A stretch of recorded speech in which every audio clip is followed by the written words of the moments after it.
ସେଦିନ ସକାଳ 9ଟା ବାଜି ସାରିଥିଲା। ହେଲେ ମୋ ଆଖିରେ ଥିଲା ଘମାଘଟ ନିଦ। ରବିବାରଟା ପରା, କୋଉ ଅଫିସକୁ ଯିବାରେ ଅଛି ଯେ ଟିକେ ଡେରିରେ ଉଠିଲେ ଅସୁବିଧାଟା କ'ଣ? ହେଲେ ଶେଫାଳୀର ନନ୍ଷ୍ଟପ୍ ଭାଷଣ ଶୁଣି ମୋ ଆଖିରୁ ନିଦ ଚମ୍ପଟ। ଶେଫାଳୀ କହୁଥିଲା, ହଁ ସେମିତି ଶୋଇ ରୁହ। ରବିବାର ହେଲା ବୋଲି କ'ଣ ଆଉ ଘରେ କିଛି ଦାୟିତ୍ୱ ନାହିଁ? ଭଲ ମନ୍ଦ ବୋଲି କିଛି ନାହିଁ ଏ ଘରେ। ଛୁଆ ଦୁଇଟାଙ୍କ ଜନ୍ମଦିନ ପରା, ଘରେ କେତେ କ'ଣ କାମ ପଡ଼ି ରହିଛି। ଟିକେ ଜଲ୍ଦି ଉଠିଲେ କ'ଣ ହବନି? ଟିକେ ସାହାଯ୍ୟ କରିଦେଲେ କ'ଣ ହାତ ଗୋଡ଼ ଛିଣ୍ଡିଯିବ ତମର? ଶେଫାଳୀ ମୋ ସ୍ତ୍ରୀ, ଖୁବ୍ ସୁନ୍ଦର ଆଉ ଗୁଣବତୀ, ସଂସ୍କାରୀ ମଧ୍ୟ। ମୋ କୋଳକୁ ଭେଟି ଦେଇଛି ଲବକୁଶ ଭଳି ସୁନ୍ଦର ଜାଆଁଳା ଛୁଆ ଦିଟା। ଜଣେ ବିକି ଆଉ ଜଣେ ବିବେକ। ପିଲା ଦୁଇ ଜଣ ବି ଖୁବ୍ ଶାନ୍ତ ସରଳ ଆଉ ସଂସ୍କାରୀ। ଆଜି ସେମାନଙ୍କ ଜନ୍ମଦିନ। ଘରେ କ୍ଷୀରି ପିଠା ବନିବ, ବେଲୁନ ମାଳରେ ସଜେଇ ହେବ ଘର ଆଉ ଦୁଆର। ସଞ୍ଜ ବେଳକୁ ଘରେ ବାର୍ଥଡେ କେକ୍ ପାର୍ଟି ଅଛି। ସତରେ ଘରେ ଅନେକ କାମ ଅଛି। ଆଉ ଏମିତି ଦିନ ମୋର ଶୋଇ ରହିବାଟା ଶେଫାଳୀ ମନକୁ କଷ୍ଟ ଦେଉଥିବ ନିଶ୍ଚୟ। ମୁଁ ଉଠି ବସିଲି ଖଟରେ। ମୋ ଉଠିଯିବା ଦେଖି ବିକି ଆଉ ବିବେକ ମୋ ପାଖକୁ ଧାଇଁ ଆସିଲେ। ମୋ ପାଦ ଛୁଇଁ ମୁଣ୍ଡିଆ ମାରିଲେ। ମୁଁ କହିଲି, happy birthday both of you ବେଟା। ଆଉ ଦୁଇ ଜଣ ଯାକ ଏକା ସାଙ୍ଗରେ କହିଲେ, ଥ୍ୟାଙ୍କ ୟୁ ପାପା। ମୋ ଉଠିବା ଆଗରୁ ପିଲା ଦୁଇ ଜଣ ଗାଧୋଇ ପାଧୋଇ ନୂଆ ଜାମା ପିନ୍ଧି ସାରିଥିଲେ। ଶେଫାଳୀ ସେମାନଙ୍କୁ ପାଖ ଶିବ ମନ୍ଦିର ଦର୍ଶନ କରାଇ ଆଣି ସାରିଥିଲା। ଦୁଇ ଜଣଙ୍କ ହାତରେ ଥିଲା ଦୁଇଟା ଦାମୀ ଖେଳନା।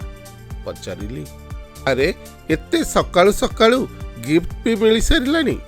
କିଏ ଦେଲା ଏ ଗିଫ୍ଟ? ବିକି କହିଲା, ପାପା ଶର୍ମା ଅଙ୍କଲ ଗିଫ୍ଟ ଦେଇଛନ୍ତି। ଶର୍ମା ବାବୁ ଆମ ଭଡ଼ା ଘରର ମାଲିକ। ଲୋକଟି ଖୁବ୍ ଭଲ, ଭଦ୍ର ଆଉ ନମ୍ର ସ୍ୱଭାବର ଲୋକ। ଆମେ ତାଙ୍କ ଘରେ 8 ବର୍ଷ ହେଲାଣି ରହିଲୁ। ଗୋଟେ ପାରିବାରିକ ସମ୍ପର୍କ ଯୋଡ଼ି ହୋଇଗଲାଣି ତାଙ୍କ ସହ। ତାଙ୍କର ପିଲାପିଲି ନାହାନ୍ତି। ବିକି ଆଉ ବିବେକ ଏଇ ଘରେ ଜନ୍ମ ହୋଇଛନ୍ତି। ସନ୍ତାନହୀନ ଶର୍ମା ବାବୁ ବିକି ଆଉ ବିବେକକୁ ଦେଖିଲେ ଖୁସି ହୋଇଯାଆନ୍ତି। ନିଜ ପିଲା ଭଳି ସ୍ନେହ କରନ୍ତି। ପ୍ରତ୍ୟେକ ଜନ୍ମଦିନ ସକାଳୁ ସକାଳୁ ତାଙ୍କ ଗିଫ୍ଟ ଆସିଯାଏ। ମୁଁ ପ୍ରାୟ ସମୟ ଅଫିସ୍ ଟୁର୍ରେ ଖଣ୍ଡଗିରି ଯାଏ। ସେହିଠାରେ ଆମ କମ୍ପାନୀର ହେଡ୍ ଅଫିସ୍। ମୁଁ ବାହାରକୁ ଗଲାବେଳେ ଯଦି ବିକି ଆଉ ବିବେକର କିଛି ସ୍ୱାସ୍ଥ୍ୟଗତ ସମସ୍ୟା ହୁଏ, ତେବେ ଶର୍ମା ବାବୁ ଡକ୍ଟର ପାଖକୁ ମଧ୍ୟ ନେଇଯାଆନ୍ତି। ଗୋଟେ ପାରିବାରିକ ବନ୍ଧନରେ ଆମେ ବାନ୍ଧି ହୋଇଗଲୁଣି କେବେଠୁ। ହଉ, ଗପିଲେ ଏମିତି ଅନେକ କଥା ଗପିବି। ମୁଁ ଯାଏ, ଶେଫାଳୀକୁ ଟିକେ ସାହାଯ୍ୟ କରେ।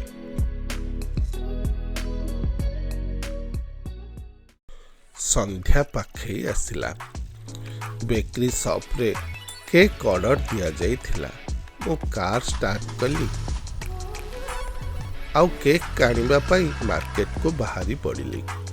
ବେକରୀ ସପ୍ରେ ପହଞ୍ଚିଲା ବେଳକୁ ସନ୍ଧ୍ୟା ହୋଇସାରିଥିଲା। ଗୋଟେ ଫାଙ୍କା ଜାଗାରେ କାର୍ ପାର୍କ କଲି ଆଉ ସପ୍କୁ ଚାଲିଗଲି କେକ୍ ଆଣିବା ପାଇଁ। କେକ୍ ରେଡ଼ି ଥିଲା। କେକ୍ ସହ ବାର୍ଥଡେ କ୍ୟାଣ୍ଡେଲ୍, ସ୍ନୋ ସ୍ପ୍ରେ ଇତ୍ୟାଦି ଧରି କାର୍ ପାଖକୁ ଫେରିଲି। ପାର୍କିଂ ଏରିଆରେ ଲାଇଟ୍ ନଥିଲା। ହଠାତ୍ ମୋ କାନରେ ବାଜିଲା ଗୋଟେ ଝିଅର କାନ୍ଦିବା ଶବ୍ଦ।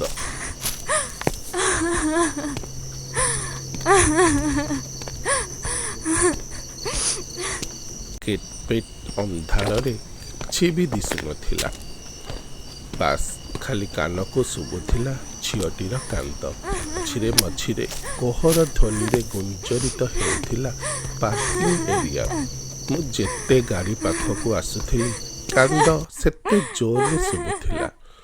ମୁଁ ଆଶ୍ଚର୍ଯ୍ୟଚକିତ ହୋଇ ଏଣେ ତେଣେ ଚାହିଁଲି। ଅନ୍ଧାରରେ କେହି ବି ଦିଶୁନଥିଲେ। ଭାବିଲି, କେଉଁ ପ୍ରେତାତ୍ମାର କାନ୍ଦ ନୁହେଁ ତ?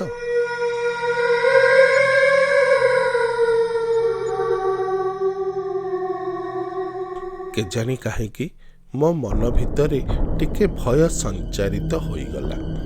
ତଥାପି ମନରେ ସାହସ ବାନ୍ଧି ଗାଡ଼ି ପାଖକୁ ଆସିଲି। ଠିକ୍ ସେତିକି ବେଳେ ଦ୍ରୁତ ଗତିରେ ଗୋଟେ ଗାଡ଼ି ଟର୍ନ କଲା ସେଠାରେ। ମୁହୂର୍ତ୍ତକ ଭିତରେ ଗାଡ଼ିର ହେଡ୍ଲାଇଟ୍ ଆଲୋକରେ ଦିଶିଗଲା ଗୋଟେ ଅସ୍ପଷ୍ଟ ଚେହେରା।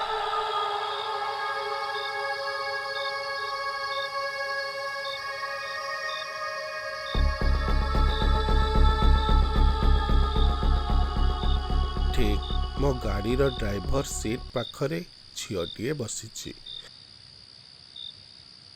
ଦେହରେ ମଇଳା ହାଲୁକା ହଳଦୀ ରଙ୍ଗର ଶାଢ଼ୀ, ମୁଣ୍ଡରେ ନୁଖୁରା ବାଳ ପବନରେ ଉଡୁଛି ଏଣେ ତେଣେ।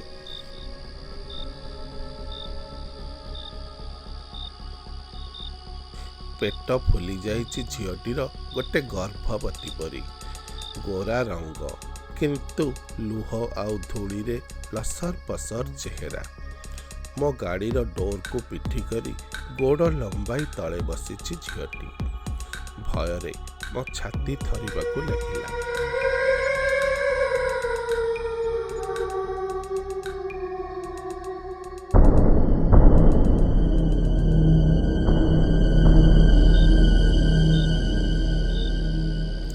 ପିଲାବେଳେ ଶୁଣିଥିଲି କାଉଁରୀ କନ୍ୟା, ଚିରୁଗୁଣି, ଡାହାଣୀ ଏମିତି ଅନେକ କଥା।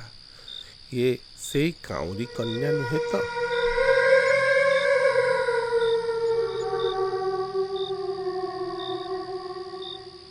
ମୁଁ ପକେଟରୁ ସାଙ୍ଗେ ସାଙ୍ଗେ ମୋବାଇଲ କାଢ଼ିଲି। ଟର୍ଚ୍ଚ ଅନ୍ କରି ଝିଅଟି ଆଡ଼କୁ ଫୋକସ୍ କଲି। ପଚାରିଲି, କିଏ କିଏ ତମେ? ଏଠି ମୋ ଗାଡ଼ି ପାଖରେ କାହିଁକି ବସି କାନ୍ଦୁଛ? ଝିଅଟି ମୋ ଆଡ଼କୁ ଚାହିଁଲା। ଅନ୍ଧାରରେ ମୋ ଚେହେରା ହୁଏତ ସେ ଦେଖିପାରୁନଥିବ, କିନ୍ତୁ କୋହଭରା କଣ୍ଠରେ କହିଲା, ବାବୁ, ମୁଁ ମରିଯିବାକୁ ଚାହେଁ ବାବୁ, ମୋତେ ଟିକେ ବିଷ ଦେଇପାରିବ?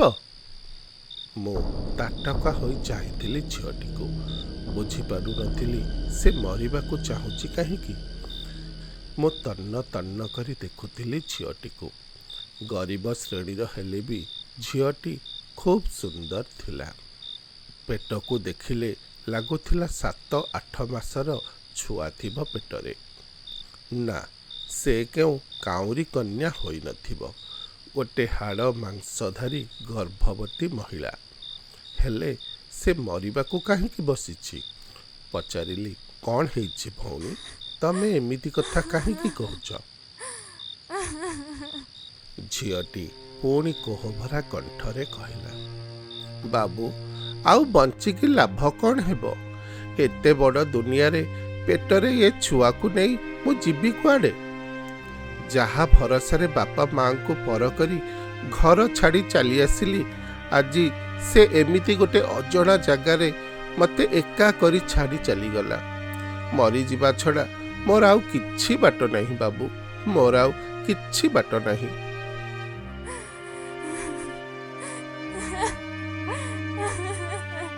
ଝିଅଟିର ଏତିକି କଥାରୁ ମୁଁ ବୁଝିପାରୁଥିଲି ପୁରା ଘଟଣା। ଝିଅଟି ଅବିବାହିତା, କୁମାରୀ ମାତୃତ୍ୱକୁ ଲାଭ କରିଛି ଗୋଟେ କପଟି ପୁରୁଷ ବନ୍ଧୁକୁ ଭରସା କରି। ବାହାଘରର ପ୍ରଲୋଭନ ଦେଖାଇ ଲୁଟି ନେଇଛି ତାଠାରୁ ସବୁକିଛି। ଆଉ ଏବେ ଝିଅଟି ଗର୍ଭବତୀ ହେବା ପରେ ତାକୁ ଏକାକୀ ଛାଡ଼ି ଦେଇ କୁଆଡ଼େ ଚାଲି ଯାଇଛି। ଖୁବ୍ ରାଗ ଲାଗୁଥିଲା ସେଇ ଧୋକାବାଜ ପୁଅଟି ଉପରେ। ମୁଁ ପଚାରିଲି, ସେ ପିଲାର କିଛି ଠିକଣା ଜାଣିଛ? ଫଟୋ ଅଛି କି ତୁମ ପାଖରେ? ଝିଅଟି କହିଲା, ନାଇଁ ବାବୁ, ସେ ତ ରାଜମିସ୍ତ୍ରୀ କାମ କରିବାକୁ ଆମ ଗାଁକୁ ଯାଇଥିଲା। ମୁଁ ତା ଜାଲରେ ପଡ଼ି ତା ସାଙ୍ଗରେ ପଳାଇ ଆସିଲି। 6-7 ମାସ ହେଲାଣି ଆଜି ଏଠି ତ କାଲି ସେଠି ମୋତେ ରଖୁଥିଲା। ଏଠିକୁ ବି ନୂଆ ଜାଗାକୁ ଆଣିଛି ଭାବିଲି, ହେଲେ 2 ଦିନ ହେଲାଣି ତାର ଦେଖା ନାହିଁ। ମୁଁ ଭୋକ ଉପାସରେ ରାସ୍ତା କଡ଼ରେ ବସିଛି। ଏମିତି କେତେ ଦିନ ବା ବଞ୍ଚିବି? ସେଇଥିପାଇଁ ମୁଁ ମରିଯିବାକୁ ଚାହୁଁଛି ବାବୁ।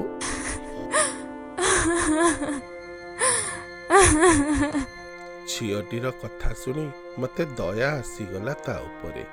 ତାକୁ କିଛି ସାହାଯ୍ୟ ନକରି ଚାଲି ଆସିବାଟାକୁ ଠିକ୍ ଭାବିଲିନି। ଝିଅଟିକୁ ଟିକେ ସାନ୍ତ୍ୱନା ଦେଇ କହିଲି, ବ୍ୟସ୍ତ ହୁଅନି ଭଉଣୀ, ପୋଲିସ ପାଖକୁ ଯିବା, ସେ ପିଲାକୁ ନିଶ୍ଚୟ ଖୋଜି ପାଇବା। ଏପଟେ ପାର୍ଟି ପାଇଁ ଡେରି ହୋଇଯାଉଛି। ସମସ୍ତେ ମୋ ବାଟ ଚାହିଁ ବସିଥିବେ। କେକ୍ ନେଲେ ବାର୍ଥଡେ ସେଲିବ୍ରେସନ୍ ହେବ। ଏପଟେ ଝିଅଟିକୁ ଯଦି ଏକା ଛାଡ଼ି ଚାଲିଆସେ, ହୁଏତ ସେ ନିଶ୍ଚୟ ସୁଇସାଇଡ୍ କରିଦେବ। ମୁଁ କହିଲି, ଭଉଣୀ ଆସ, ଆଜି ରାତି ପାଇଁ ମୁଁ ତୁମର ରହିବାର ବନ୍ଦୋବସ୍ତ କରିଦେବି। କାଲି ପୋଲିସ ଷ୍ଟେସନ ଯିବା। ମୋର ବିଶ୍ୱାସ ତମେ ସେ ପିଲାକୁ ନିଶ୍ଚୟ ଖୋଜି ପାଇବ। ଏତିକି କହି ମୁଁ ଗାଡ଼ିର ପଛ ସିଟ୍ର ଡୋର୍ ଖୋଲି କେକ୍ ରଖିଦେଲି। ଝିଅଟିକୁ ପ୍ୟାସେଞ୍ଜର ସିଟ୍ରେ ବସାଇ ମୁଁ ଡ୍ରାଇଭର ସିଟ୍ରେ ବସି ଗାଡ଼ି ଷ୍ଟାର୍ଟ କଲି ଆଉ ମୁହାଁଇଲି ଘର ଆଡ଼କୁ। ଘରେ ପହଞ୍ଚିଲା ପରେ ଗୋଟେ ଝିଅକୁ ମୋ ସାଥିରେ ଦେଖି ସମସ୍ତେ ତାଟକା ହୋଇଯାଇଥିଲେ। ମୁଁ ଶେଫାଳିକୁ ସବୁ ସତ କଥା କହିଲି। ଶେଫାଳିର ହୃଦୟ ବି ଖୁବ୍ ନରମ। ଝିଅଟିର କାହାଣୀ ଶୁଣି ଶେଫାଳିର ଆଖି ବି ଛଳ ଛଳ ହୋଇଗଲା। କହିଲା, ଆହା ବିଚାରୀ। ଶେଫାଳି ଝିଅଟିକୁ ଗେଷ୍ଟ ରୁମ୍କୁ ନେଇଗଲା। ଆଲମାରିରୁ ନିଜର ଗୋଟେ ଶାଢ଼ୀ କାଢ଼ି ଆଣି ଝିଅଟିକୁ ଦେଲା। କହିଲା, ଜମାରୁ ବ୍ୟସ୍ତ ହୁଅନି ଭଉଣୀ, ସବୁ ଠିକ୍ ହେଇଯିବ। ଯାଅ ବାଥରୁମ୍ ଯାଇ ଟିକେ ଫ୍ରେଶ ହୋଇଯାଅ। ନିଅ ଏଇ ସଫା ଲୁଗାଟା ପିନ୍ଧିଦେବ।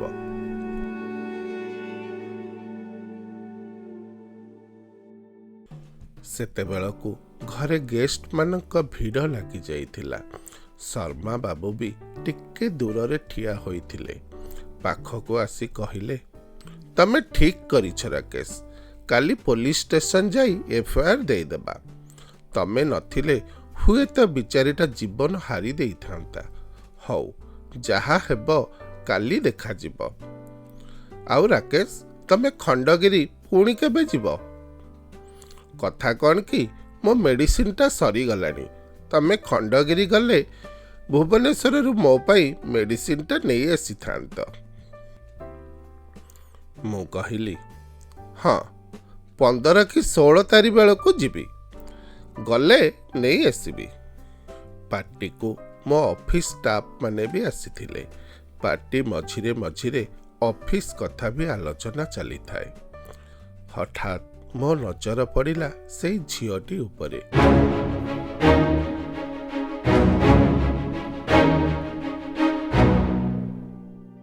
ଝିଅଟି ଫ୍ରେଶ ହୋଇ ଶେଫାଳିର ଶାଢ଼ୀ ପିନ୍ଧି ଦେଇଥିଲା। ବିନା ମେକଅପ୍ରେ ବି ଝିଅଟି ଦିଶୁଥିଲା ଖୁବ୍ ସୁନ୍ଦର। କ୍ଷଣିକ ପାଇଁ ମୋ ଆଖି ଲାଖିଗଲା ଝିଅଟି ଉପରେ। ଝିଅଟିର ସେହି ଅଜଣା ପ୍ରେମିକ ଉପରେ ରାଗ ସହ ଈର୍ଷା ବି ଆସୁଥିଲା ମୋ ମନରେ।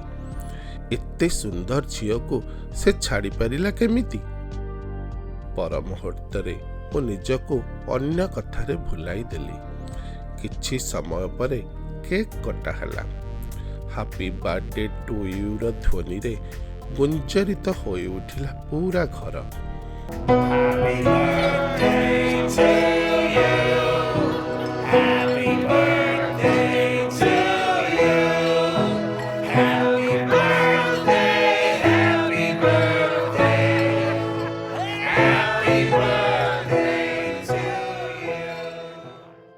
ପାର୍ଟି ସରିଲା ବେଳକୁ ଅନେକ ଡେରି ହୋଇଯାଇଥିଲା।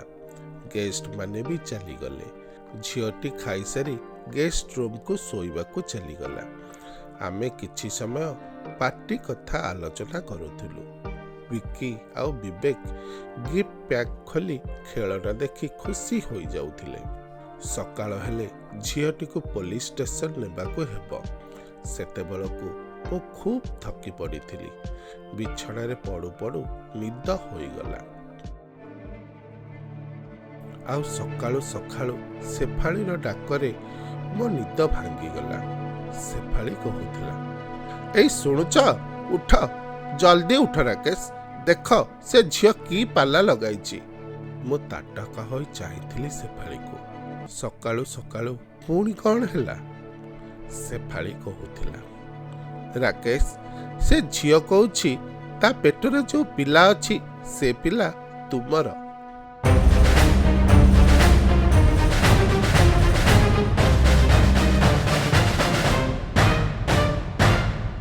ଶ୍ରୋତା ବନ୍ଧୁ, କାହାଣୀର ବାକି ଅଂଶ ଶୁଣିବା କାହାଣୀର ଦ୍ୱିତୀୟ ଭାଗରେ।